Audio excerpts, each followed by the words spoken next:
لله رب العالمين والصلاة والسلام على سيد الأنبياء والمرسلين نبينا محمد وعلى آله وصحبه وسلم أجمعين. أما بعد إلهي سبحانه وتعالى يا مهد سكاله meeshan maanta waxaynu ku duubaynaa dilaa yiraahdo kelmad yar oo aan rajaynayno Ilaahay subhanahu wa ta'ala inuu naga aqbalo naguna anfaco barnaamijkaas oo ah silsilad yar inaan bilowno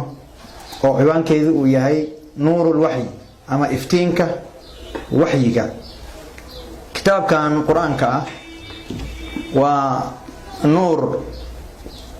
Allah subhanahu wa ta'ala oo anaga inoo soo dejiyay نور كاسو وحيودي رسول كيسا عليه الصلاة والسلام إني محمد. كتاب كان وإفتين ونلل وهنون وبدباد وودد كليا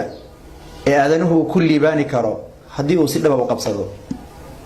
وحي كان الله سبحانه وتعالى وحيودي نبي كيسا عليه الصلاة والسلام wuxuu inoo sheegay rasuulku calayhi salaatu wasalaam in alle intuusa asaga soo dirin ka hor uu fiiriyey adduunka oo dhan intuu fiiriyey ayuu alle u wada cadhooday ilaa baqaaya min ahli lkitaab ilaa dad yar oo fara ku tirisa oo ahlu kitaabka ka mida mooyeene. alla wuxuu damcay marka rabbi subxaanahu wa tacaala xikmadiisa waxay keensatay inuu addoommadiisa cadaabka iyo ciqaabta iyo cadhadaas uu ka dulqaado alle. si uu cadhada oga dulqaado ayuu usoo dejiyey nuurkan, ayuu usoo dejiyey iftiinkan, ayuu usoo dejiyey hanuunkan, una soo dhiibay nabi maxamed calayhi salaatu wasalaam oo ugu talagalay inuu bini aadanka iyo caalamiinta dhan u noqdo raxmad iyo naxariis u noqdo. wamaa arsalnaaka ilaa raxmatan lilcaalamiin. yani qur-aankan allah subxaanahu wa tacaala qabsashadiisa iyo raacidiisa wuxuu ku tilmaamay inay tahay nolol, qabsasho la'aantiisana ay tahay dhimasho iyo geeri uu ku tilmaamay. Allah ku leeyahay subhanahu wa ta'ala fi surati shura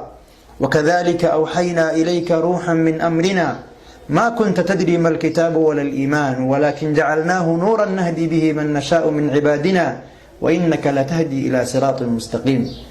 halkaas ilaahay laba arrimood buu ku tilmaamay quraankan. mar waxa lagu tilmaamay ruuhan inuu yahay ruux. ruuxda waxaan ku naqaanaa inta ay jirka ku jirto qofka bini aadanka ah waxa la dhihi waa hebel baa la dhahaa, wuu nool yahay, magac ayuu leeyahay, dadka ayaad ka tirsan tahay. markay naftu kaa baxdo way kaa tegaysaa noloshii, magacii baa lagaa qaadayaa, saamayntaadii nolosha ayaa wareegaysa. yacni waxaa xoolihii aad lahayd oo dhan baa gacantaada ka wareegaya, magacii waa lagaa qaadayaa iyo waxaa lagu bixinayaa isla markaaba meydka xataa kuwaad dhashay baa waxay ku odhanayaan meydkii ma la soo qaaday, meydkii ma la aasay, meydkii ma la dhaqay. hada aabo ma dhahayaan, hooyana ku oran maayaan hooyo ma la dhaqay iyo aabo ma la dhaqay ma oranayaan. maxaa dhacay? de noloshii baa kaa dhex baxday, ruuxdii baa kaa baxday. mar hadday ruuxdii kaa baxdayna wax dhintay baa tahay oo waa in la saka qariyo oo la saka aas. wakadalika qofka diintan aan haysanin waa qof ruux la'aana. hadduu rabo ha feedho weynaado oo ha xoog badnaado ha ballaadhnaado waxa weeye waa meyd iyo bakti socda. qofku markuu qur-aankan helana wuxuu helayaa ruuxdii buu helayaa, wuxuu noolaanayaa, qof nool ayuu noqonayaa. waxaa kaloo alla ku tilmaamay yani nuur buu ku tilmaamay, alle iftiin buu ku tilmaamay. jacalnaahu nuuran, waxaan ka dhignay nuur oo aan ku hanuunino ciddii aan doonno. qur-aanku marka waa iftiin, waa nolol, waa xayaato weyn. haddii la qaadan waayo oo la raaci waayo wuxuu la mid yahay qofka aan haysanin meyd iyo bakti. helitaankiisuna waa nolol. وكان الله وليه سبحانه أو من كان ميتا فأحييناه وجعلنا له نورا يمشي به في الناس. هل حلي ماشاس قبل قف أها لماذا بختي وميد أها أو آن نوليني ما كنا نوليني قرآن كان يدين تما كنا نوليني أو هذا عن سيني أو يلني يعني نور وذكر كل حسن عنيه قف قرآن كان هيستمرك وحاته قف نور هيستا ذكر سفع عن حسن عنيه garanaya wuxuu sameyn lahaa, garanaya wuxuu ka tagi lahaa, garanaya wixii looga baahnaa, garanaya xuquuqdiisa, garanaya waajibaadkiisa, garanaya dantuu noloshan u joogo, garanaya meeshuu u socdo, garanaya meeshuu ka imaaday, garanaya yani hadafkii loo abuuray asaga dhan bini aadanka maxaan u joogaa. ama wuxuu ka jawaab u helayaa waxa loo yaqaano as'ilatul fitra أنا ويانا هاي أنت بان كإمادي حان أجوغا حقين أصعدا يا إكيني دانتيبو إيقالها كل هذه الأسئلة أدون كان محوية هاي أنا أساقي أدون كان على قدر نقد حيساي محيط هاي وحاصل نبو قفك الجواب وهليا مكاسودك وحول حصعنا يا نرشة 6 ثانية أيو أصعنا يا مركب بني آدم كمركب لبا أيو أدور ليهي إنه قاطع وحي قال له أو حقيقة أو طبعة أو رنة يعني كذلك أوحينا إليك روحا من أمرنا روحت إيانا للحق الله كأهاتي أو طبعة أو حقيقة أو حقة إنه قاطع وحا الشيء ربطه أي حقيقته أما إنه قاطع وحي الشياطين وحي الشيطان شيطان كوحي جيس شيطان كوحي جيسنا وغرور يكذا يبان وح يعني كترين وحكة تريمه أقول لها يعني الله ورني سبحانه وتعالى وإن الشياطين لا يوحون إلى أوليائهم يعني قاركود شياطين وحي كوا أولياء وحي ودان زخرف القول غرورا يعني وحيالك كدسة أو بنبانا أو وحبا أترين أو أن أنفعين أي بني شياطين كوا ذا إنسي كوا ذا جنجا اسكو وحي ودان اسكو شيغان هذا بقى أنا أكل دار المركة إن هذا وحي قال له حقيقة قاضنيسو إن قاضنيسو وحي الشيطان أو غرور أو كدسة أو بنبانا إنه كدسة هنا وحكي عدانيسان مالك قيامة فلحظة دعدونتا مركي آخر لا تبغى وبني آدم كلا كلا حكميه وضدك كلا قيب سمان أو لا كلا فريق في الجنة وفريق في السعير أيوه شيطان بفرت تاجي دونا مكاسو حدودنا إلهي وجانس الإسي أن قلدا أنفكي أن هالمر لها اللي إلهي وجانس إسي بوليها رب سبحانه وتعالى بويدي سنة يا مركي لقى أقبله الله سيو حكو هذا دونا وقال الشيخ خطبة دير بو قبان دونا أما شير جرائد بو قبان دونا شيطانك أي شير جرائد بو قبان دونا مكاسو حدود دونا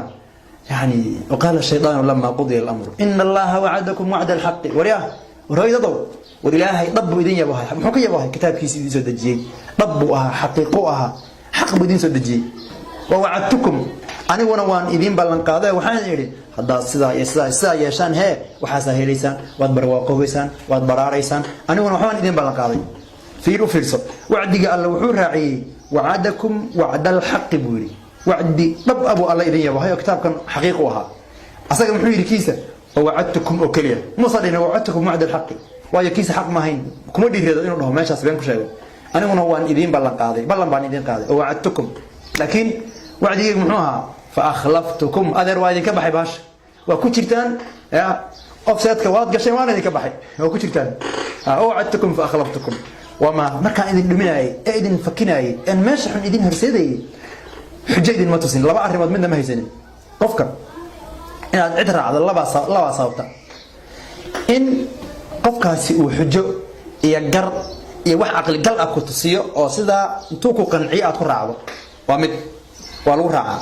waxa kale qofka lagu raacaa in intuu ku qasbo uu xoog iyo awood ku sheegto sultaankuna labada macno buu faa'iideeyaa labada midna ma lahayn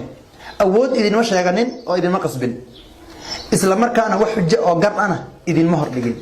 maxaan idin sameeyeen illa an da'awtukum ina idin yadan hay kale بس وأشهدوا أردين ووعدتكم إلا أن دعوتكم فاستجبتم لي وأسكت دوارتين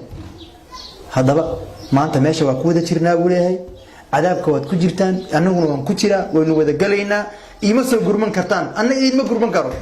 ما أنا بمصرخكم وما أنتم بمصرخية